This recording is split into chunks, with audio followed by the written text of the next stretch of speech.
Alright guys, welcome today. This is a very interesting stream because we are doing something that you guys have been waiting for a very long time and asking about. So it's finally that day that we're going to show you the first exclusive footage of gameplay of Dawn of Andromeda. And we have a very nice guest here, Mr. Mike Dominguez of the dev studio Grey Wolf. Hello Mike. Hello. Hi, welcome. So how are you feeling? How is development going? Doing great. Going well? Sorry? It's going well? Yeah. Just released a new build for the testers. So are you excited to show the gameplay to the viewers today for the first time? Oh yeah. Okay, that's good. Well, I want to introduce Bart as well, our lovely producer. He's going to be playing the game for us today, and we're going to discuss a few things about the game, and well, we're going to answer some of your questions. So if you have any questions, just drop them in the chat here and we will try to answer them. And well, we're going to take you through the game in about an hour. So well, let's just start. Let's get in. Bart, take it over. Alright, so we're going to be playing a bit for the very first time of Dawn of Andromeda. So we're right here in the main menu. I'm just going to select a new game and we're just going to get it going from there. Mike, could you give us a bit introduction about the game for those who've never heard of it before? Sure. Dawn of Andromeda is a 4X game set in space, as you can see. It's real time. One of the defining features of the game is that we have non-instance combat. So you can more or less imagine something like Sin of the Solar Empire rather than like Stellaris. You get all these lovely races, as you can see. You can also customize the races and all that. We have a lot of emphasis on having a good feeling of the player must feel like he's the emperor, not micromanaging every planet, every little thing, but without trying to have too much automation. Something that personally I don't like, because I like to play the game and not the gameplay for me. So we tried the best to avoid that. We have also quest-like events. So you can, for example, let's say you find a planet with ruins, for example, you can send a survey ship and interesting stuff can come out. You can, for example, find artifacts, stuff like that. It can give you directions to another place, for example. We have lots of little interesting things. I think it's best to show them off. Mr. Bart. Yeah, we're gonna be showing them off right now. So I just fired up my game. I'm gonna skip the tutorial for now. We're welcomed with the introduction screen here. I'm playing as quite a technologically advanced faction, so they're gonna have some bonuses when it comes to rapid technologies. And the first thing I have to do when I start my game is to appoint my council. And so all these council members you see over here, they have their own character traits and statistics, and they will sometimes give you orders or give you advice on what they want you to do. And keeping them happy, keeping them satisfied is very important to get, you know, the most out of your galactic council. So some are, for example, very warlike. They might become impatient when you're peaceful for too long. Others just want you to have a stable financial position. And if you spend too much, they're going to tell you, like, okay, we want you to have a financial buffer in there. And not following those council just makes them disloyal, might cause them actually to leave. And as a result, you lose their bonuses, essentially. So we're going to select a couple over here. Let's have a look. We got quite a few. So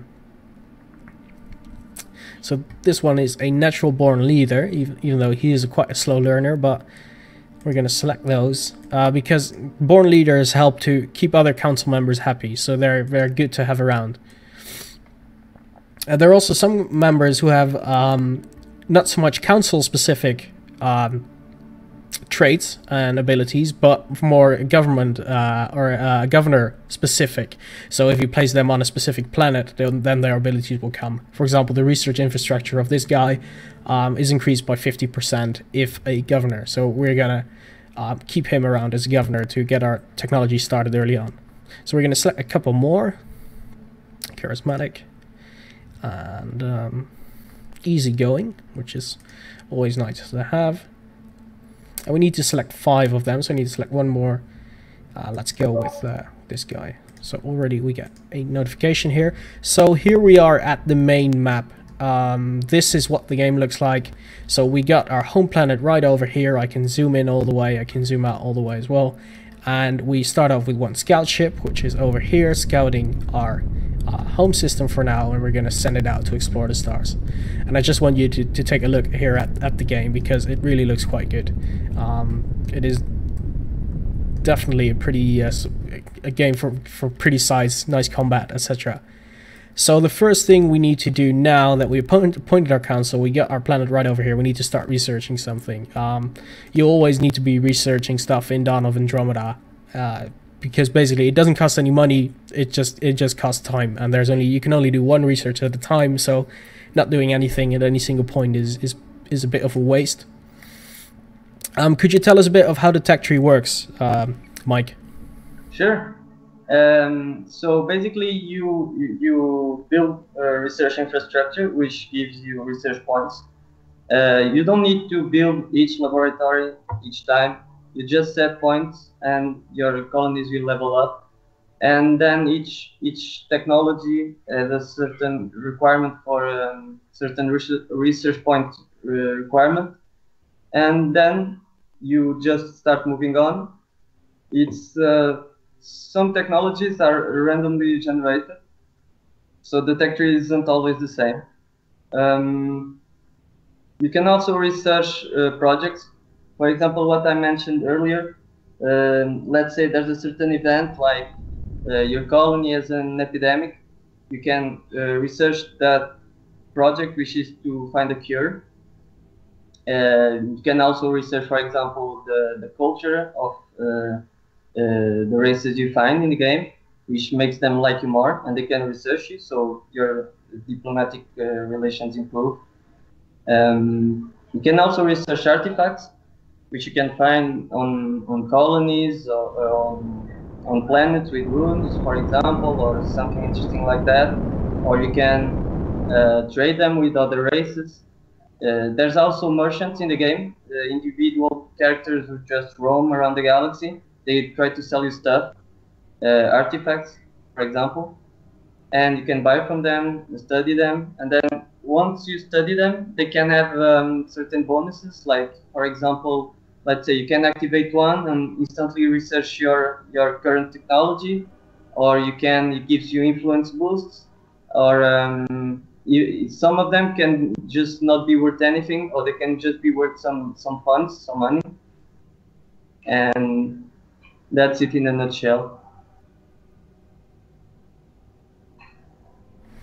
All right, thanks a lot. So we actually saw a bit of the research tree over there. I started researching, and I also started what Mike was talking about, improving the research infrastructure. So rather than building labs like you would do in some other games, you just set to, it's a bit more abstracted, you set it to improve your research infrastructure, and it will do so over time at some cost, obviously.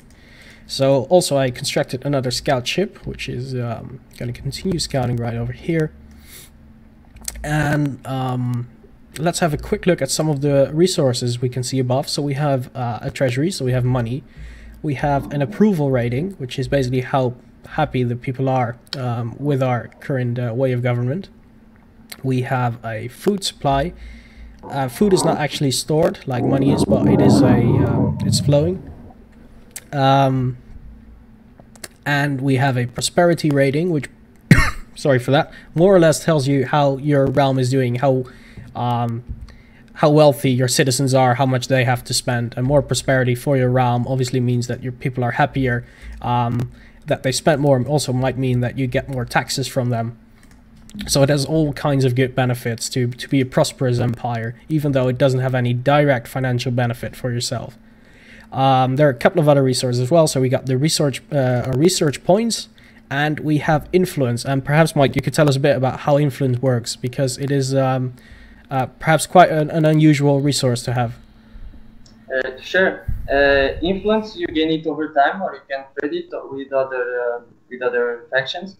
And influence it's sort of a currency you can use for certain diplomatic actions. Like, for example, you can declare your friendship for another race, which basically means that race will like you more, and the races who like that race will like you more as well. But those who don't like them, they'll dislike you.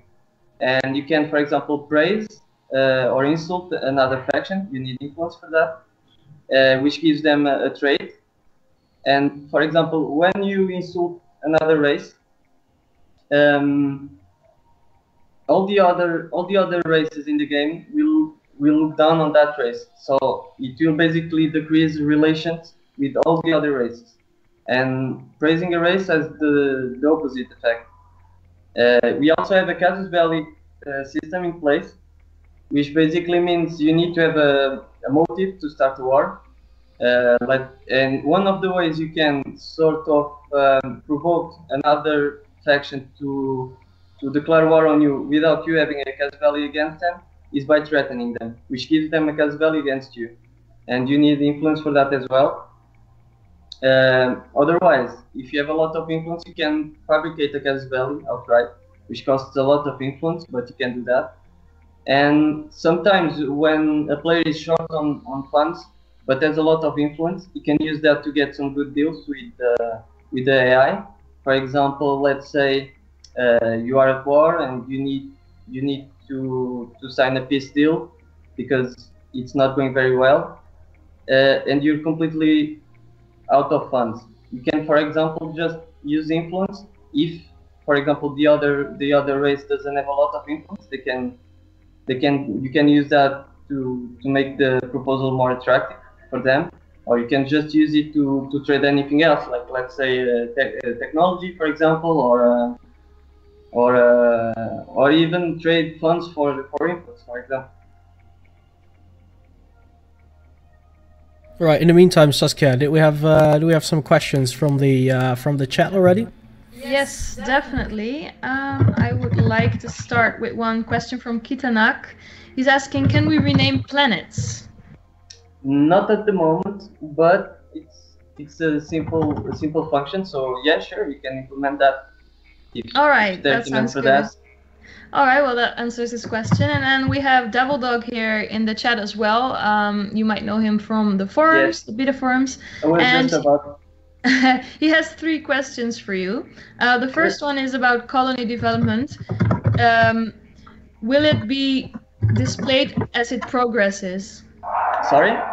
Will colony development be displayed as it progresses? If you have a bar in the colony management menu where you can see that, but I'm not sure if that's what it means.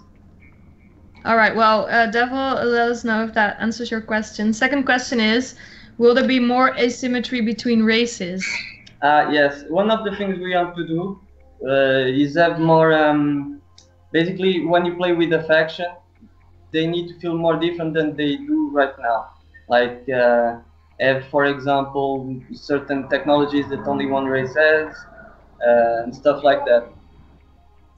All right. And then the third one, will we see more fleshing out of the UI? I'm not quite sure what you mean by that, Devil. No, I think I understand. You do? Okay, then you can yes, definitely answer. It means probably more tooltips, more a better way to show information, and I agree with that. We are already working on that. We have a new build for the testers, which already has some improvements, but it's not available yet because we need to test. There's a lot of changes, so right. But there's some work to be done there, sure. All right. Then we have another question from Chief Apache 3 Hana, which is a very long name. How does trade work in Dawn of Andromeda? You create a trade ship or a ship with a trade module, and you can just send it to a colony that is trading something, that is selling something, and then you can choose the resource you want to buy. It usually costs a certain amount of credits. Depending on how much it's selling, it can raise or the price can increase or be lower. So sometimes you can have a certain trade route, it costs something, but then it starts costing more or less. And it's also a good way to have good diplomatic relations with another race because they see you as a valuable trade partner. And the same thing happens the other way. So if they traded you, they usually like you more because of that. They want to buy your resources. Right. Well, maybe in this in the coming time we will see it in action as well in Bart's game. Then the final question for now is, let's see, by Dark Spetsnaz is asking, is there multiple types of jump drives to travel the stars with? Not at the moment, but we're looking into some different ways of traveling in the galaxy from star to star, like having portals and different stuff other than just star lanes.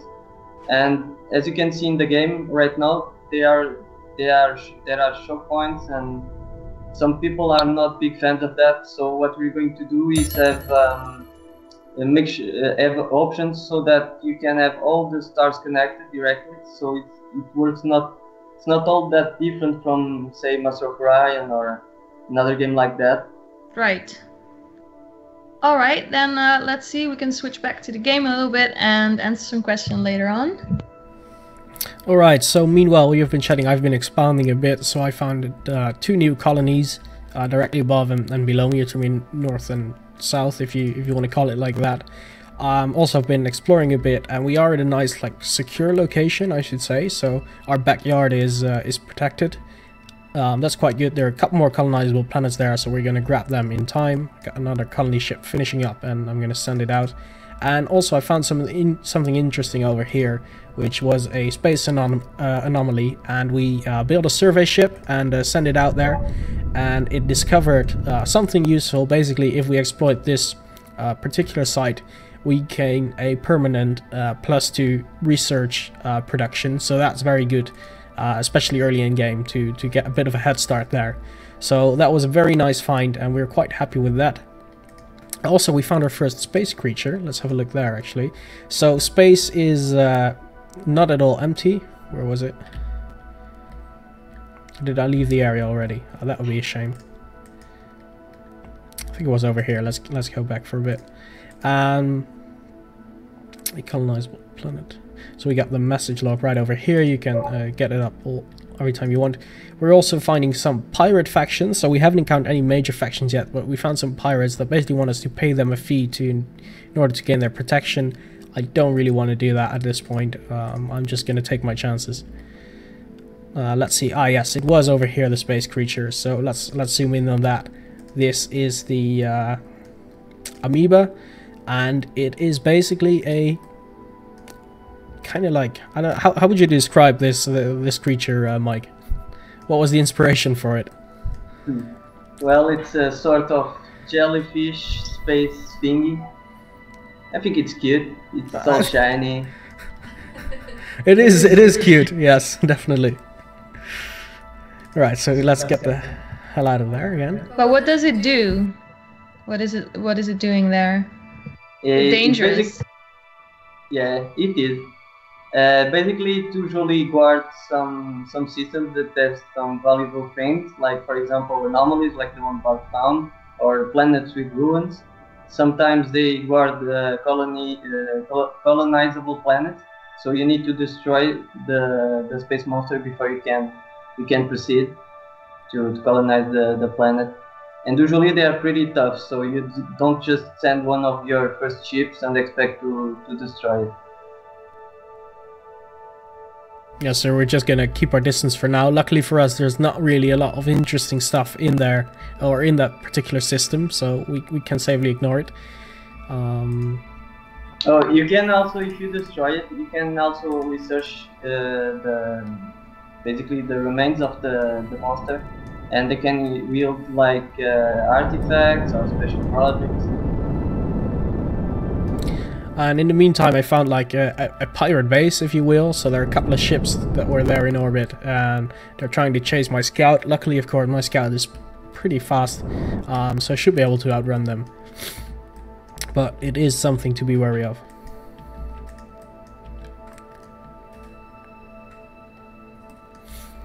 And let's see, let's continue our progression.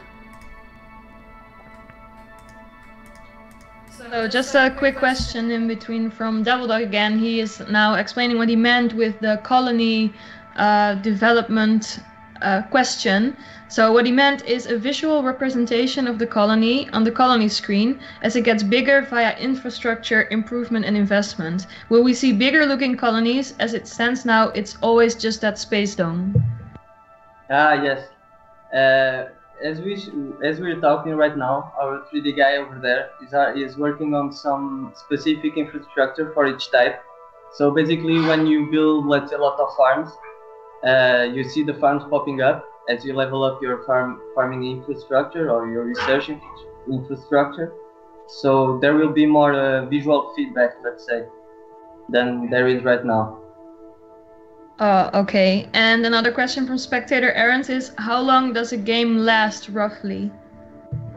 It depends, because if you start a small game with a small galaxy, it can last maybe 4-5 hours if you have lots of races. But if you start a massive game with lots of races, lots of factions, it can last, let's say, maybe 8, 9, 10 hours. Our goal is for the game to be slightly faster than most 4X games, and it's real time, so we can use that to our advantage. We can fast forward the game, for example. So. Okay, perfect. All right, so I think it's time for us to start make sure that we're a bit more protected than we currently are. We don't have any military around, so this is a good moment to show off the ship design. So in Dawn of Andromeda, you can design your own ships, and this is of course based on the type of technologies you have.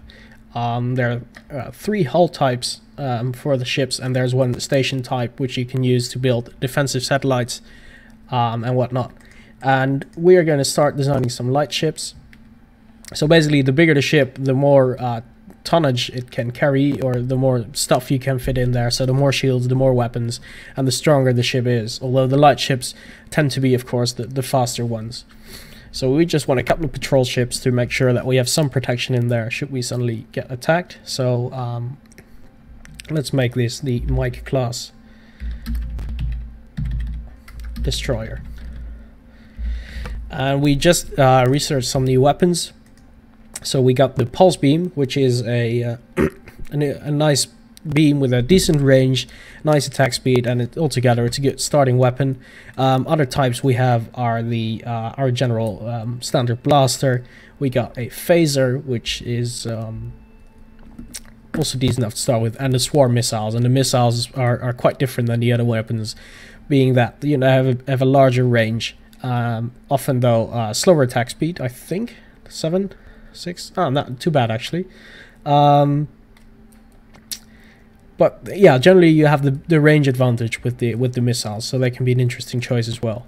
Anyway, so we want the pulse beam. We want, of course, an engine in there. We got only one type of engine to choose from at this point, so ship design is fairly basic right now since I don't have a lot of technologies. And we just researched our echo shield, so the next shield generation shield. So and that fills up this particular ship already. We can see we reached the maximum tonnage over here. So we have one engine, one shield, and one weapon, and that makes a small ship. So if you go into a heavy ship or capital ship, you can fit a lot more on there, including some special modules. And I got a couple here already, and this list will grow more and more, of course, when you research more specific modules for this thing. So you got shield chargers, repair units, survey and trade modules, all kinds of stuff, and especially in late game, this could be make for some very interesting combinations. So let's confirm this, and let's destroy our previous designs because they're pretty much outdated. or I don't really care for them regardless. And let's build a couple. There we go. Also, like Mike was saying, this game is real time, but you can pause it at any moment if you like. There's also the option in there to have the game auto pause as soon as you go into a menu, which is quite nice for those of you who perhaps prefer more the slower paced gameplay, especially if you're used to turn-based games, for example. So you can still very much get that turn-based feel if you like that.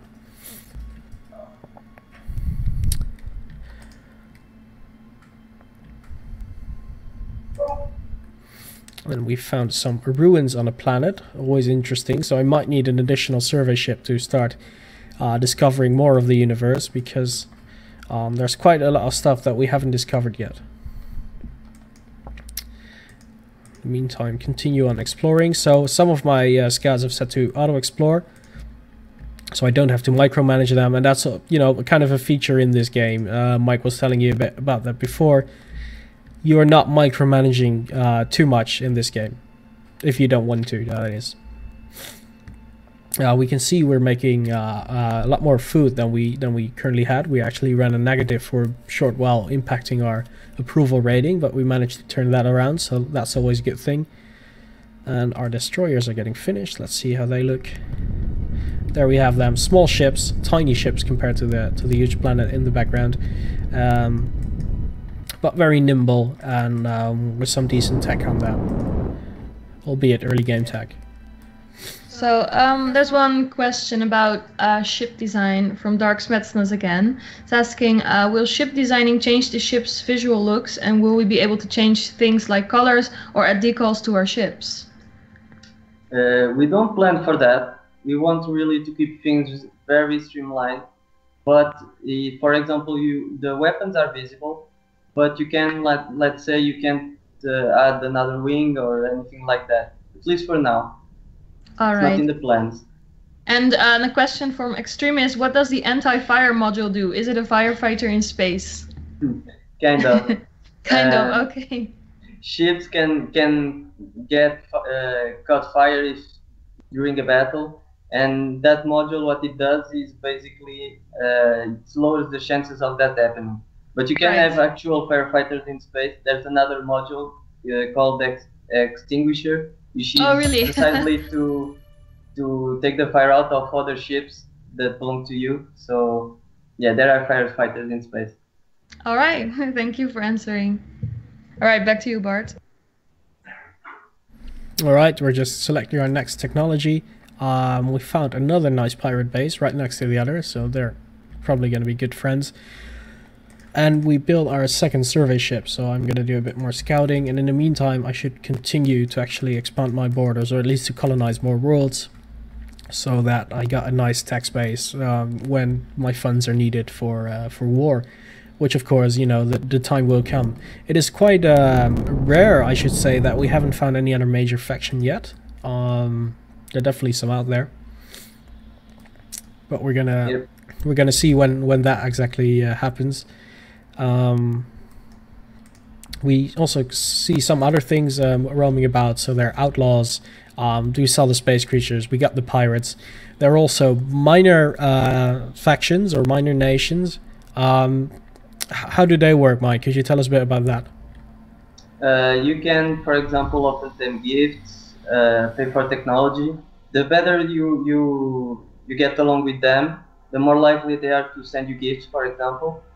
They can also praise you, which gives you the praise trait, which is the same thing I mentioned earlier. You can do that with other factions, and minor factions can do it to you. And for example, if you invest in a lot of technology, or if they just become technologically advanced without you doing anything, but you have good relations, they can become a major faction and just join the game. And if you have good relations with them, you can the new faction will have very good relations with you already. So it can be a good way to get an ally in the game without too many costs. All right, so we might actually see some of those as well. would be nice to interact with. In the meantime, let's have a quick look again at the colony management, since we discussed it a bit. So there are a couple of categories we can invest in. So we got housing, which basically improves the amount of people living there, or potentially living there, the maximum amount. We got farming, of course, which produces additional food. We have social, which I'm investing in heavily quite now, which will increase like the approval rating of this particular planet, but also increases the tourism income, which is quite a nice touch, I think. So it's good for generating a bit of money, and the higher approval rating is quite important for this particular planet, since we have some dangerous fauna on this planet, and that decreases our population approval by about 10%. Next there is the industrial option, and that basically adds one base production to all strategic resources, and that's something that Mike can tell us a bit more about perhaps in a second. And we get the 10% bonus to infrastructure development speed, so they're also actually sometimes a very good way to start with if you really want to get a colony going very quickly. There's the research, of course, which adds another research point to it. And there is the military option, so more colony defense and faster ship production. Now all of these are capped at a specific level, and this cap is also based on technology. So a technology might unlock like a level 3 research option on a planet. So that's more or less how it works. So you can just spread the points around on where you want to invest in and how you want to invest, and then they will do it automatically. So about these strategic resources, Mike, how do they work? Sorry? The strategic resources. Oh, some planets have specific strategic resources. Each type has a specific bonuses. Like, let's say, for example, there is one that is ice, which improves living conditions on your colonies. There are lots of others. And you can use them you can trade them, so you can get more income from selling them. So they're usually they are not cheap, but their bonuses can be pretty significant, so it can be very useful. We actually found some ice just while you were talking about it, so that might be something I will want to exploit in a bit, after I'm done with the additional research, when I no longer need that. We actually found a miner also, which is quite interesting, since we were just discussing that a bit. So these guys are already technology level 5, which I think means that they can become a major faction rather soon, right? Exactly, yes. It's a planet with very good living conditions and with some base resources, including ice and food. And it has some vast canyons, increasing the planet defensiveness. So this actually would be a very nice planet to have, to be honest. Oh yes, there's another thing. You can convince the miner race to join you, so their planet becomes yours. And usually they have really good colonies, so it can be a big advantage. There's something I should say that I failed to mention before, is that we are currently playing a beta version of the game. So it's not obviously finished, and we are going to see some bugs and glitches in there, and this stuff that we're of course in the progress of working out. But we definitely feel, after being silenced for quite a while on the game, that we're ready to show some more. But please bear with us if any issues do pop up. It is stuff we are working on, and it is still in progress stuff.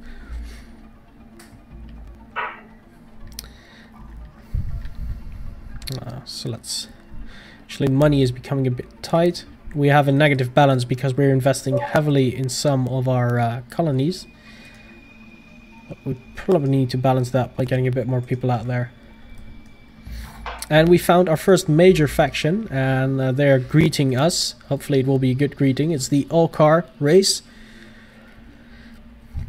I would fain spend more time in your company. Alright. They seem to like us for now, at least. So these are one of the races out there. How many races do we have, Mike? You have 8 default races, but you can create new ones. And there's different looks other than the default races. So. Alright, and so and all of these races are, of course, like you saw on for the All-Car, they're fully 3D, they are animated. We got some interesting, unique speech for or written text for all the races. So each interaction will be a bit different depending on the type of race. And we found another Okar planet, actually Okar home world we found. They are rather close, so they have at least 2 planets now, and they're trading over here. What are they selling? They're selling biofuel. So that might be something that we could be interested in buying, actually, since we don't have any ourselves. So what does biofuel do, Mike? Do you know from the top of your head? More resources? No, the biofuel. What it does? Yes. On top of my head, I'm not sure. I think it makes your ships travel faster. Alright, we're going to check it out. The Ilkar are selling and we're going to be buying. Since we also discussed a bit about the trade model, so I'm just buying, ordering a trade ship right now. And one of our council members has been talking about us and actually positive things about our leadership. And this increased the happiness of everyone in the council by 8 points. So that's very good to have, obviously. This might be an interesting moment to have a bit better look at empire management itself, because there are some things there that we haven't been covering. Obviously, this is a 4X game still, even though it's one that's perhaps less on micromanagement, but it's still way too large to show in its entirety within an hour of presentation. But we're going to show you as much as we can. So we got our basic overview right here. We can see who we are, how many planets we have, our military power, our approval rating, our basic resource and prosperity, also the strategic resources we have access to. So we have some ice, and we have, we actually already have biofuel, so there's no real need to buy additional ones. Let's see, what does it do? Speeds up all ships. Yes, you were right, Mike, on the biofuel. You know your game well, you passed the test.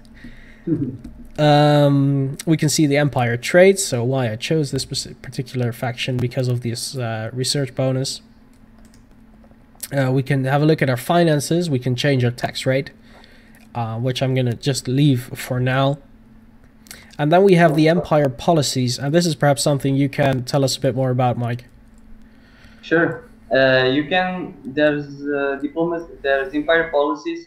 You can even research, but the default ones, as you can see, each one gives bonuses at a certain cost. And depending on whether or not it's liberal or conservative, it changes your government system. Though government names, it's not, I'm not really, how do I say it? I'm not necessarily politically inclined for one side or the other, so there's no trying to look one side or the other look bad, so please don't eat me on that. But for example, if you have a certain government system and another faction has the same or similar, you tend to get along better. And if they are very different or opposed, that's the opposite. And like I said, you can research new empire policies, so you don't just start. You don't need to stick with those you have at the beginning, and sometimes you need to make a choice between activating a policy you really need or changing your government system, which can have certain implications like those I mentioned earlier. So at the moment, I just took the liberty of activating like the research boost, so we're at max capacity research now, 10 points, and we're gonna keep that up until we get better research infrastructure around the world. About the space creature we saw earlier, I mean, there are a couple of more in game of those types. What type of like random critters or neutral units do you have? At the moment, we have 4 implemented. Two of them are a sort of robotic ancient thing that has a certain once you destroy them, the kind of artifact they drop is different from, say, the jellyfish thing you saw earlier. And we also have one dragon-like creature. It's not exactly a dragon, but All right, we'll see if we can find some more of those. We also found another minor planet, which is tech level 2, so it's a bit further away from becoming a big player. It is a bit outside of our sphere of influence, so I don't really want to mess with them. But messing with these guys over here, who are the Tech 5 level, they're right in between Okar territory, so it might actually be interesting for me to see if I can claim their protection and get a bit of influence right there and kind of annoy the Okar a bit. If they become suddenly independent or like a major player, if they become a spacefaring nation, it would be good to have an ally behind enemy lines, basically.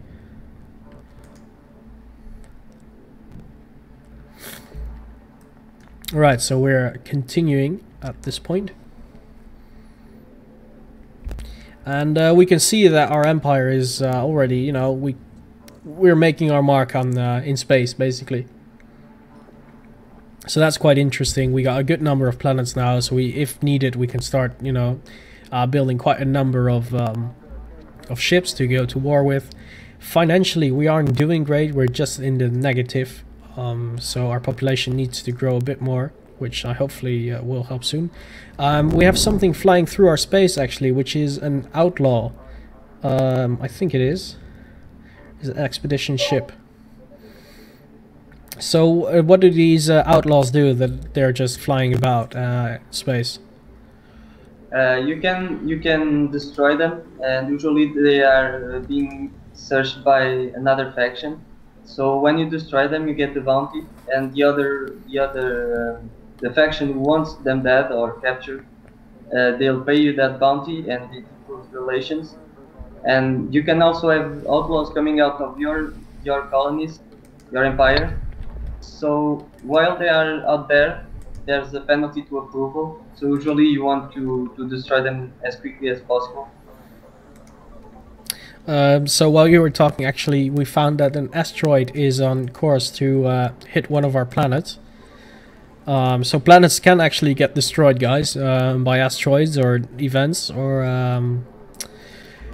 And what I need to do now is I actually have to stop my research and go to the asteroid, or to the available projects tab, and select the asteroid project to try and change its course.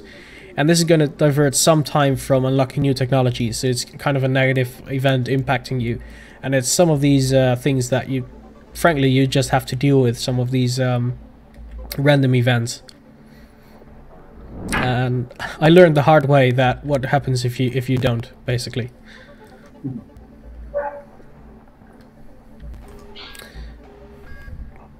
And the Okar are studying us. So that probably means they want to be a bit friendly, since studying each other gives you better understanding and usually, you know, boosts the relations a bit. We're actually under attack by another amoeba. Did quite some damage to us, but that's okay. And what's this? Life discovered.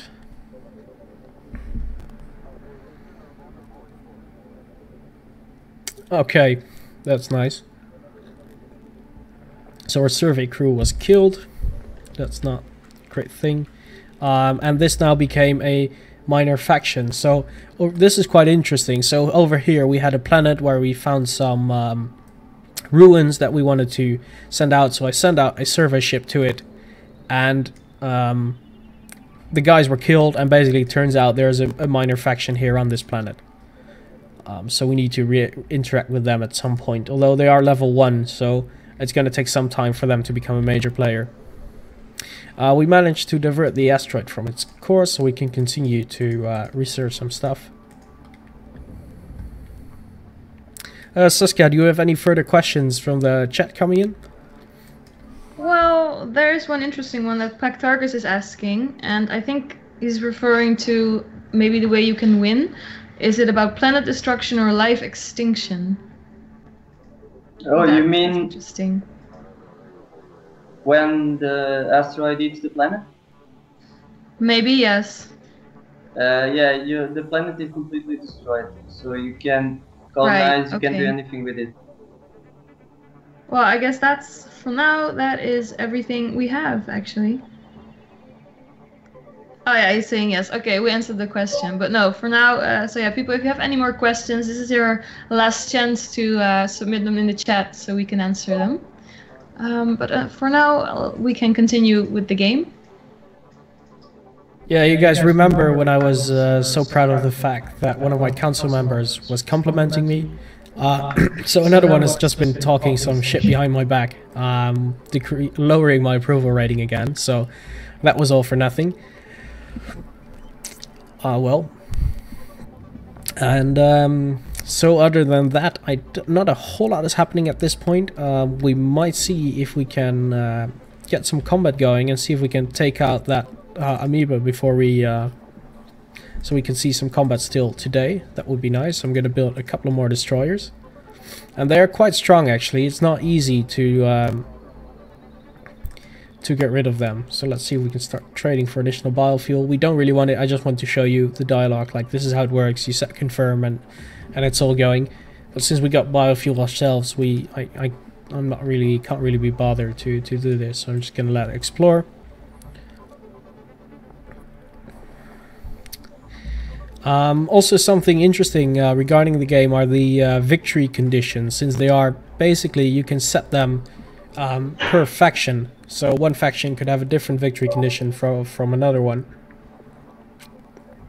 And that also adds some interesting challenges or unique options. So for example, if you want to play a more of a hardcore game, you can position yourself with just a colony ship in between all these well-developed empires already at the very start of the game, and just give yourself the objective to survive for, I don't know, 50 years or so. So there are a couple of scenarios you can create by yourself by tweaking the starting and victory conditions, which is rather interesting to do. So what we're doing right now is a more symmetrical start, so everyone, you know, started with one single planet. But you can definitely shake that up. And we found another major race over here. And they seem to be not hostile for now, so that's good. And we found another minor race, so we're discovering more and more about this, about the space around us. So it does seem we are rather isolated where we are at this point. So we got our pirates, which are still too strong to take on, unfortunately. And other than that, we got the Okar, but they appear to be friendly for now, and I don't really want to antagonize them too much. We've also made contact with the Terran Union. We got them over here, and they don't seem really pleased. Could you fill out this form in triplicate and come back Tuesday? Okay. During storms over here. Populations significantly changes. We should investigate the origin and find a way to counter it if possible. Okay, let's do that after we unlock the quantum laboratories. So I just have another question from Dark Spetsnaz. Is asking, will larger ships be able to have different types of sections to add to customization, and different sections give different stats or weapon support points? Basically, the larger the ship is, the more stuff you can put in the design. So technically, I'm not sure if I'm answering the right way, but the larger the ship is, or better yet, if there's only certain types of uses you can give to a design, depending on how big it is. So for example, you can have a colony ship with a light ship, for example. Usually capital ships you can fit more ship parts, like even special abilities. For example, you can have, for example, let's say capital ship who can repair other ships and at the same time extinguish fires or fix certain buffs other ships in the same fleet dead, for example. Alright, well, I hope that answers your question. And we can continue. So I built a couple of ships, and we're just gonna see what that amoeba is made of. And we're gonna kill some kind of ancient life form, hopefully. To show you guys some of the combat effects, some of the combat out there. Obviously these are fairly standard starter ships. Later on, of course, you got much bigger weapons, missiles flying about, all that kind of good stuff. So this is going to be fairly simple for now, but I think a good demonstration of what the game's capable of. Got another research complete, so let's focus on the project and investigate some of the natural phenomenon on this particular colony. And we're being studied again. We could also study some of our some of the other races, but I'd prefer not to divert too much time to that.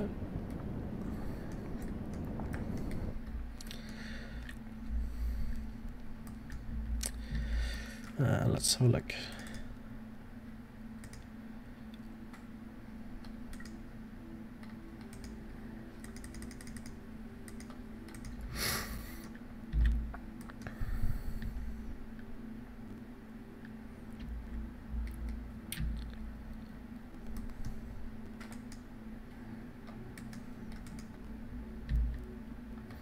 Right, so our economy is doing okay-ish. We're -1, which is fine. I think in a bit we should be back in positive.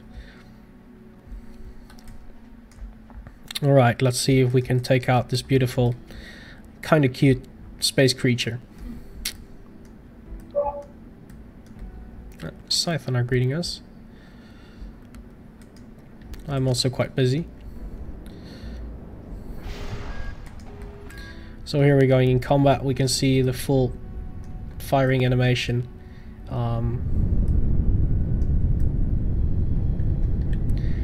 Firing on our ships. We're firing back, of course.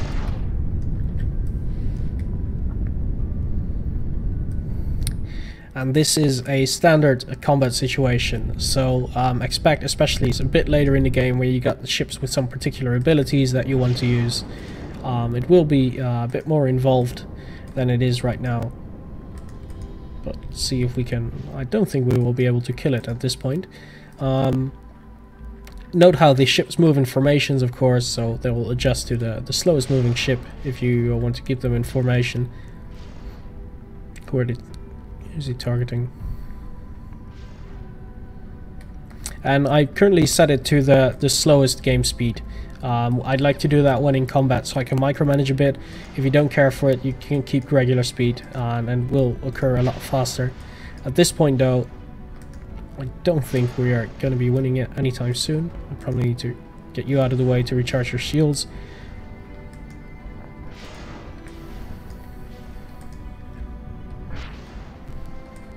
So that's essentially the small ways in combat.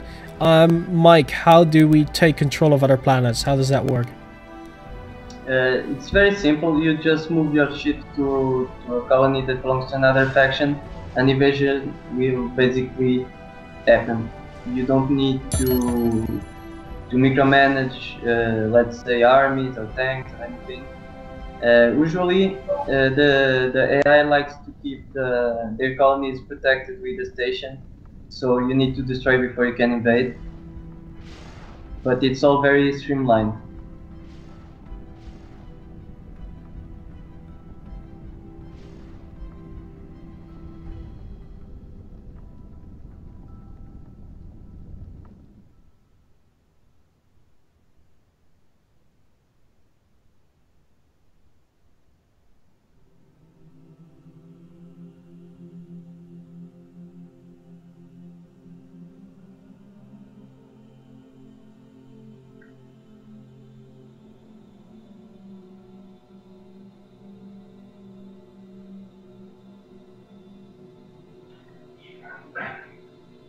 Bart, I think your mic is not working.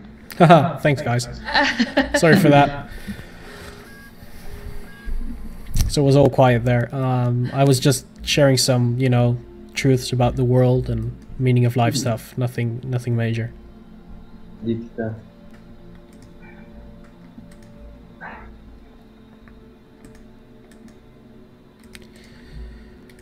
So let's speed up again. And that, I think... we managed to destroy this poor beast, and its remains can be studied, which is a very nice touch. So we lost one ship, which is not too bad. And the world is a bit safer again, at least for our particular species. Not so much for theirs.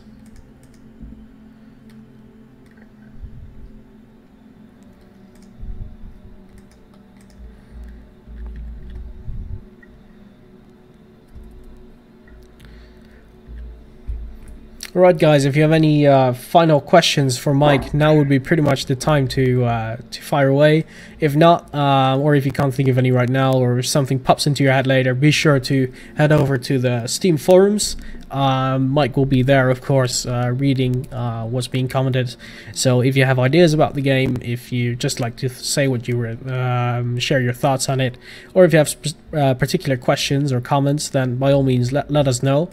And also we're gonna try and put a full video recording of this on YouTube, so if you missed anything, if you jumped in halfway and you were wondering what happened at the beginning, keep an eye out for our YouTube channel, and it's gonna be up there in a while. So at the moment I'm a bit it's a bit ashamed that I couldn't show you a lot of combat. All species want to be friends with us because probably we are so awesome, but that would change in the near future, when I think the Orcar could be a bit of a threat to me, since they are gaining ground. At this point, however, I think we're going to be calling it a day for now. I'd like to thank you all guys for watching, commenting, sharing your ideas. Special thanks to Mike for taking some time and joining us here in the stream. Thank you so much, Mike. No problem. And closing words are for you, Saskia. Yeah, well, Bart, I think you've already pretty much covered it. I've nothing else to say. I mean, keep an eye out on our channels for more news on Dawn of Andromeda. We will be keeping you updated on everything that's happening. It's very nice that you guys all joined us, and as Bart said, you can find this video tomorrow on our YouTube channel, around this time probably. So yeah, that's basically it. Thank you so much for joining, and we'll see you next time. Bye-bye. Thanks guys, bye-bye. Bye.